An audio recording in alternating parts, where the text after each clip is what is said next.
Welcome to Mr. UFC Vegas Fight Club TV. I am Kyle, your host. Welcome to the podcast. Welcome to the bet review show for UFC Fight Night 142, Junior Dos Santos versus Tuivasa. We're going to get into our best bet that was for purchase on Wagertalk. We're also going to talk about our free play and our overall feeling on this card. But before we do not forget to subscribe, like, head kick the bell icon, get involved with Fight Club TV. It's a growing UFC and gambling channel all in one spot. And do not forget to comment down below as well. I continue all of these conversations throughout in the comment section, during the events, after the events, and always I try to answer as many of the comments as I can down below. And a great community that we have here, and I appreciate all of you that have been supporting.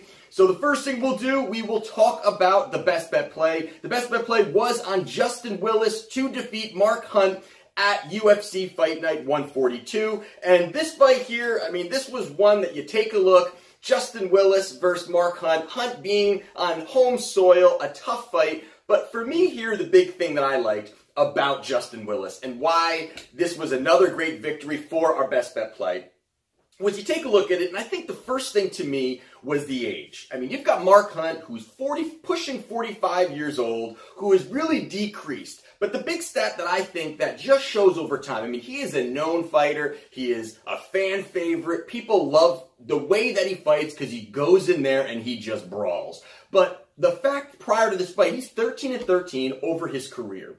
Over his last 9 fights since 2014, he's 3-6. And over his last 5 fights, he's 1-4. So things have changed. Although one of those losses was Brock Lesnar, and it was pulled back, obviously, due to his steroid use. But things have changed for really where Mark Hunt is. He's a legendary fighter, a groundbreaking fighter. He's fought, some of the biggest organizations overseas, and he's always been a very relevant fighter. One, because of his style, his likability. But for me in this fight, this was a changing of the guard for me. And then if you want to take a look, you go in the comment section. You can take a look at my write-up. For those of you that do make the purchase for Wagertalk, on Wagertalk, you will see that's the wrap that you get prior to the event.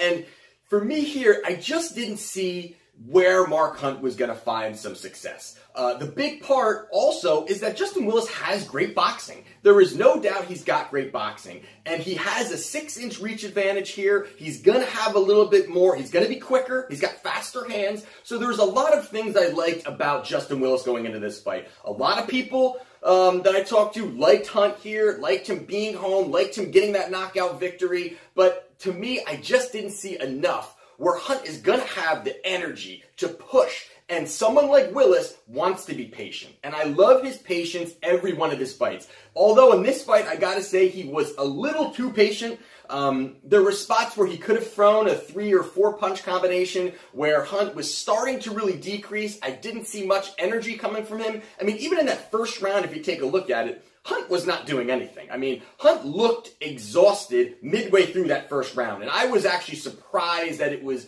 to that extent where I'm thinking, hey, get you late into that second, push into that third round, and Willis will just be able to jab Hunt to death and get this decision victory. But it was the first round. Hunt had his hands down. He was taking in big breaths. I mean, he was taking in some big breaths. He just didn't have it. And I was shocked at, wow, it's at this point in the first, he is exhausted, and Willis loves to just take his time, throw his jabs, and work from the outside. And he did exactly that. I didn't see Hunt throw as many leg kicks. That was something that I was definitely worried about going into this fight, if Hunt was going to work those leg kicks and really soften up Willis, and then Willis all of a sudden is not able to really move around the cage, and that's when possibly Hunt can throw that bomb and change the fight. But early in that fight, it looked like Hunt had nothing in the gas tank, and Willis just continually, just systematically pushed through that fight, winning every round. But the thing that I just didn't understand was there were spots where Willis, who looked like he had enough in the tank, I mean, he's definitely not, a guy that's the cardio king or anything, but he definitely, I felt like, had enough in the tank to push a combination forward, to really either put Hunt away or at least cause more damage. I mean, there was spots where Hunt had his hands completely down, and there was nothing going forward for Willis. So I was a little bit confused why he wasn't pushing forward, although it could have possibly been that he did not want to expose himself for a big shot for Hunt to change the fight, and just felt that, hey, at this point, Hunt is not stopping my jab. I'm able to throw a little 1-2 and just give enough where Hunt just was almost backing up, and he looked terrible. I mean, Hunt looked worse than what I thought he would look.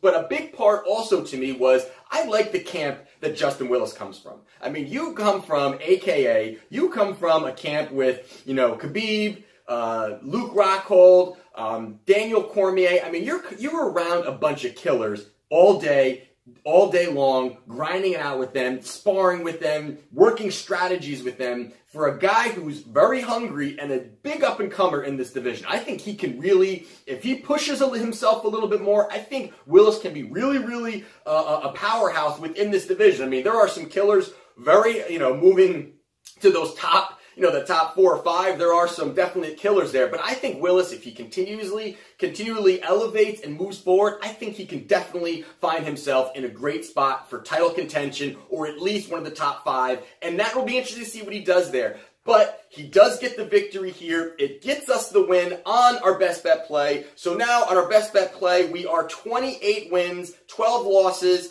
plus 27.15 units for the year. So we're right at that 70% mark. We've been teetering around that 68, 70% mark, right exactly on 70% for the year, with every one of our best bet plays on fighters with odds of minus 190 and below. And out of our last 9 best bet plays, we are 7-2, and out of those 7 wins, 4 of those are coming on underdogs between plus 115 to plus 130. So we are all over the place here. We are really hitting the underdogs and some of these slight favorites, finding the value where the line is really not dictating where this fight should go, and we're really able to pick those apart. So I am on fire right now, and again, I appreciate those that did make the purchase on Wagertalk. I appreciate those that were in the comment section on my prediction video during the event. Great conversation with a bunch of you guys, and again, we continually move forward, keep hitting, and it's another great victory for us here. And again, there are so many fights back to back, finishing out through December, that there is not even enough time for me to celebrate a win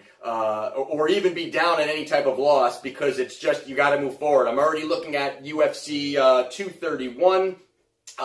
Ortega versus Holloway, and there's some fights there that I'm taking a look at there for my next best bet play. So I appreciate everybody again that has been making the purchase, and those of you that are continuing to be a part of this Fight Club community.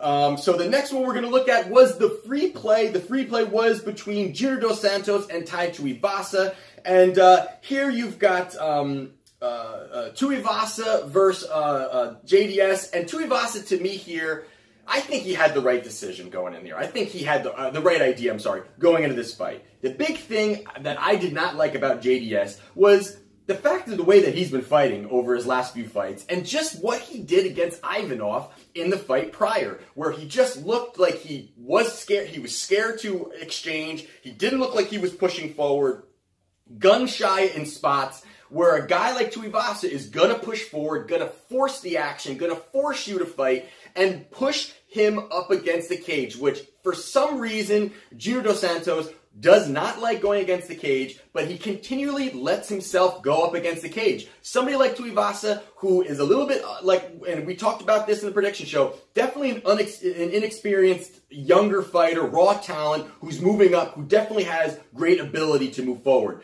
But he could have done more in certain spots, and then completely got lackadaisical, where Junior Dos Santos was able to land one big shot, put him down. But then the even worse part was then Junior gets on top of him, which is already spells complete disaster for Tuivasa. But he's punching from his back with Junior Dos Santos in full mount. I did not understand what he was doing there, but that just shows the inexperience of Tuivasa, where Tuivasa was he should have been really jockeying for position, looking to kind of center himself and try to get out. Instead, he was looking to fight that, in that kind of position is a lose-lose when you've got somebody like Junior Dos Santos laying across you, dropping bombs. So that fight there, it ended up being Junior Dos Santos did get that victory. And for me, I'm not really big on Junior Dos Santos moving forward. And again, I didn't think this was a great showing for him again. I don't think it was a great showing for the caliber of a fighter that Dos Santos is. A world champion, a guy who's fought some of the best in the world. I just feel like there is a decline happening. And again, Ivanov, that fight was a terrible showing for him. This fight here, again, he got the finish. I have to credit him on that. Got the finish against a guy that is an up-and-comer, who I do believe in. I believe in Tuivasa. But I think that if Dos Santos, he puts together 2 wins, now Dos Santos is going back into the lion's den of all these tough fighters that are in that top 5, top 6 are tough fighters. So I don't know if he's able to beat any of those guys up there. I think he can beat this level, it's where he's at now, but I think going back in to that upper echelon guys, I don't know if he's got that ability to do that. We will see, and it'll be interesting to see who they put him up against. And then the last fight I wanted to talk about was Shogun versus Tyson Pedro. I mean, Tyson Pedro, I did not have a bet on this, but Tyson Pedro was a monster favorite, was a minus 510 compared to Shogun was around plus 300, plus 275, kind of wherever you're shopping it. And this fight, this was something that was really supposed to highlight Tyson Pedro. This was supposed to be that phenomenal knockout, that you can kind of say, hey, look, he knocked out a legend. This was really supposed to build him up. And when he came into this fight, he was doing well. Early, he was doing well. In that first round, he was landing some shots. But, I mean, definite toughness from Shogun. But there were spots he could have probably finished the fight. And then he allows Shogun back into the fight. And just, there's some sloppy,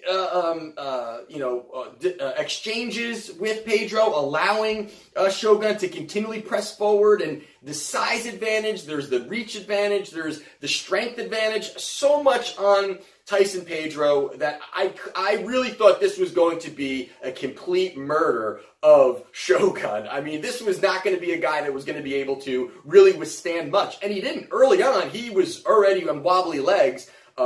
Shogun was on wobbly legs early in that fight, and I'm saying this is it. He's gonna throw some spinning kick and just knock his head into the front row. And Shogun kept pushing forward. I mean, definite credit to him. He kept pushing forward. He is a veteran. He has always been a tough guy. But the fact he was able to put away Tyson Pedro, you have to completely downgrade Tyson Pedro. And we were talking about this, a few of us on the prediction show comment section. And, people were, oh man, this is going to be, and all of us, we're saying this is going to be a landslide, lopsided knockout for Tyson Pedro. And he just couldn't do it. And now looking forward, and the way I always like to look at these things is, what did we learn from even this fight? And this fight here is, you got to completely downgrade Tyson Pedro. Tyson Pedro is a well-rounded fighter. I think he has really got great skill set overall. But when you can't really take out an aging, declining, really hardly have a chin anymore kind of fighter like Shogun, how do you not take down where you really believe that Tyson Pedro can go? I like him as a fighter. I think he could really do a lot, but this was the fight where it's supposed to showcase his ability. It did not. It went completely wrong. I mean, I think it would have even been a bad thing if Pedro just won by decision. This was a fight just tailor-made for him to just dominate, walk through a smaller guy in Shogun, and it didn't happen. It was pretty crazy that he did get that victory there, a huge underdog. So let me know if any of you guys had Shogun, because I definitely did not bet this fight. I definitely like Pedro, but I thought the odds were just out of control. Didn't really make too much sense. So there you have it, guys. The next one we will be doing is UFC 231. And I have some definite nice plays that I can't wait to talk about on the prediction show coming up in a few days. So don't forget to subscribe, kick the bell icon, get involved with Fight Club TV. And this is Mr. UFC Vegas, Fight Club TV.